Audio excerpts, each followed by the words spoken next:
नमस्ते। आज हम आपको सुनाते हैं एक माँ और बेटे की दर्द भरी कहानी। एक माँ जिनका एक बेटा था।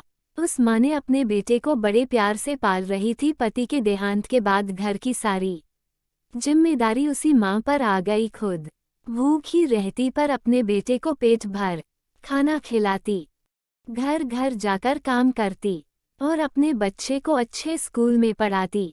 बेटे का नाम राजू था। वो रोज स्कूल जाता और मन लगाकर पढ़ाई करता। लोगों के ताने और बदतमीजियों को बर्दाश्त करती, किसी से कुछ नहीं कहती। इतना दुख झेलने के बाद भी वो हमेशा मुस्कुराते ही रहती। कभी कभी मन ही मन में सोचती, भगवान ने क्या किस्मत लिखा है। मुझे ना तो शादी से पहले सुख मिला और ना ही शादी के बाद। मगर जब अपने बेटे को देखती तब उसकी एक मुस्कुराहट में उस माँ का सारा दुख दर्द दूर हो जाता। धीरे धीरे समय बीतता गया। अब राजू पढ़ाई के साथ पार्ट टाइम जॉब भी करता। माँ अपने बेटे की कमाए हुए पैसे को अपने हाथों में लेकर रोने लगती और अपने बेटे को गले से लगा लेती है। राजू कहता है, मत रो माँ, सब ठीक हो जाएगा। राजू कहता है, माँ अब तुम काम करना छोड़ दो, मेरी कमाई से घर चल जाएगा। माँ कहती है, नहीं बेटा, अभी तुम सिर्फ पढ़ाई पे ध्यान दो, जब समय आएगा मैं खुद ही काम छोड़ दूंगी। राजू अपनी पढ़ाई में बिजी हो गया। सालों बाद राजू की पढ़ाई पूरी हो गई और उसे एक बड़ी कंपनी में काम मिल गया। ये बात वो अपनी माँ को बताता है। राजू की माँ ये सब सुनकर खुश हो गई। दोनों का जीवन अच्छे से बीतने लगा।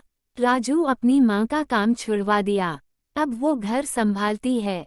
धीरे धीरे राजू की प्रमोशन हो जाती है और सैलरी भी डबल हो जाती है। कुछ समय बाद बेटे की शादी हो जाती है। बहू के आने के बाद माँ बहुत खुश रहने लगी। अब किसी बात की चिंता नहीं। राजू के घर पे हमेशा पार्टी और दावत होती ही रहती है। एक दिन राजू को किसी काम से बाहर जाना पड़ गया। इधर राजू की पत्नी घर में छोटी सी पार्टी रखती है और अपनी सहेलियों को दावत पे बुलाती है।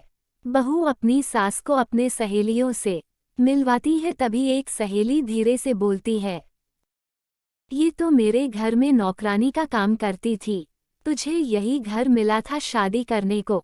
मुझे तो शर्म आ रही है, मैं जा रही हूँ। सभी सहेलियाँ चली जाती है। इधर बहू भी अपने कमरे में चली जाती है। धीरे धीरे सास बहू में मनमुटाव होने लगता है। राजू की माँ अकेले में बहुत रोती है। राजू को इस बात की कोई खबर नहीं होती। राजू वापस घर आता है और पति पत्नी में बहुत झगड़ा होता है। पत्नी का कहना है कि मुझे आपकी माँ के साथ नहीं रहना है, मुझे अपनी सहेलियों के सामने बेइज्जत होना पड़ा। मुझे इस घर से अलग रखो या अपनी माँ को वृद्धा आश्रम में छोड़ दो।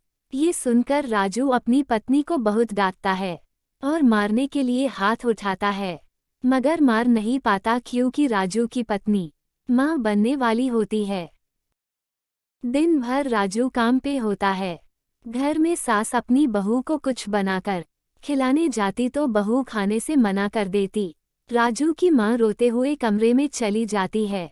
ये बात राजू को पता चल जाता है पर कुछ बोल नहीं पाता क्योंकि दोनों अपने हैं, वो किसकी तरफ से बोलेगा। राजू इस समस्या का हल ढूंढने लगता है। एक दिन राजू की माँ रात को सब सो जाते हैं तब वो घर छोड़कर चली जाती है ताकि दोनों में झगड़े न हो। सुबह होता है तो राजू अपनी माँ को ढूंढता है पर वो घर पे नहीं मिली। राजू घर से बाहर तक सब जगह ढूंढता है पर उसकी माँ कहीं नहीं मिली। इधर राजू की पत्नी ने एक बच्ची को जन्म देती है मगर राजू को वो खुशी नहीं मिलती जो खुशी अपने माँ के रहते मिलती। राजू के ससुराल वाले भी आते हैं। सब लोग छोटी सी बच्ची को देखकर बहुत खुश होते हैं पर राजू के चेहरे पर खुशी नहीं दिखाई देती है। तभी राजू के सास ससुर पूछते हैं, बेटा आपकी माँ नहीं दिखाई दे रही है। तभी राजू की पत्नी कहती है, माँ जी तीर्थ यात्रा पर गई है। राजू कुछ नहीं बोलता है। सब लोग अपने अपने घर चले जाते हैं। एक दिन राजू की बेटी को कोई उठा ले जाता है। जब राजू काम पे होता है राजू की पत्नी इधर उधर सब जगह ढूंढती है पर बेटी कहीं नहीं मिलती है। अपने पति को फोन करके सब बताती है। राजू भी घर आ जाता है। थोड़ी देर बाद राजू के ससुराल वाले भी आ जाते हैं। घर में दुख का माहौल रहता है। राजू की पत्नी रोते रोते कहती है, सब मेरी गलती है, मैं ही अपनी बेटी पर ध्यान नहीं दे पाई। तभी राजू की सास कहती है, बेटी तेरी 1 महीने की बेटी गुम हो गई तो तुझे इतनी तकलीफ हुई? जरा सोचो। राजू की माँ 1 महीने से घर छोड़कर गई, अभी तक नहीं मिली। इस बेटे पर क्या बीत रही होगी? तुम अपने दर्द को रोकर हम सबको बता रही हो। ये बेचारा अपना दुख किसको सुनाए? कभी अपनी सास के बारे में सोचा है कि वो कहाँ होगी, क्या करती होगी, कहाँ सोती होंगी, क्या खाती होंगी? अपनी सहेली की बातों में आकर तुमने जो उनके साथ बर्ताव किया है, ये उसी का फल है। तुम क्या समझती हो? मुझे नहीं पता था कि राजू की माँ क्या करती थी अपने बेटे को पालने और पढ़ाने के लिए। कितना कष्ट उठाए हैं अपनी माँ की बात सुनकर बेटी की आंखों में आंसू आ जाती है और अपने पति से माफ़ी मांगती है। कहती है, मेरी बेटी मिले या ना मिले मुझे कोई अफसोस नहीं, मगर आज रात तक मेरी माँ जैसी सास को खोज कर लाए, उनको मैंने बहुत बुरा भला कही हूँ। आज मैं पछता रही हूँ। राजू कहता है, कहाँ खोजूं अपनी माँ को? सब जगह खोज कर थक गया हूँ। तब राजू के ससुर जी कहते हैं, कहीं खोजने की जरूरत नहीं बेटा, आपकी माँ मेरे पास है, अभी बुलाता हूँ। अपनी माँ को देखकर राजू की आंखों में आंसू आ जाते हैं। माँ की गोद में अपनी बेटी को देखकर दंग रह जाता है। राजू की पत्नी अपनी सास के पैरों में गिर के माफ़ी मांगती है। सास अपनी बहू को उठाकर गले से लगा लेती है। राजू रोते हुए कहता है, मुझे माफ़ कर दो माँ, हमारी वजह से आपको बहुत तकलीफ हुई। माँ मुस्कुराते हुए कहती है, बेटा एक माँ खुद तकलीफ झेल सकती है मगर अपने बेटे को दुखी नहीं देख सकती। राजू की माँ अपनी बहू को कहती है, बेटी ये लो अपनी नन्ही सी जान को संभालो। तभी राजू अपनी माँ से पूछता है, तुम इतने दिन से कहाँ थी और ये आपको कहाँ मिली? माँ कहती है, बेटा ये सब अपनी सासू माँ से पूछो। राजू की सास कहती है, एक दिन मैं रात को जब पार्टी से घर आ रही थी तब मुझे ये रास्ते में मिली, तो मैंने इनको अपने पुराने वाले घर में ले गई ताकि आप दोनों को एहसास हो। इन्होंने मुझे सारी बात बताई।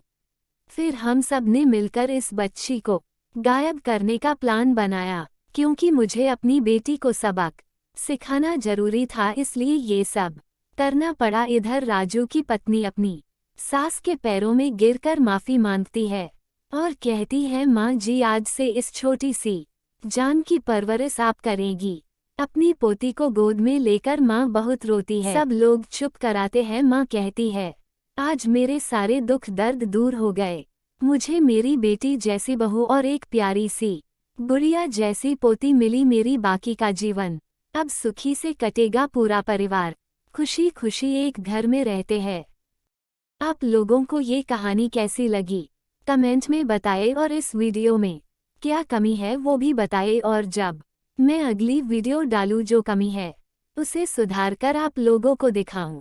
Happy ending. आप लोगों से निवेदन है कि मेरी वीडियो को पूरा देखो और मेरे चैनल को प्लीज़ सब्सक्राइब, लाइक, कमेंट और शेयर करो। धन्यवाद।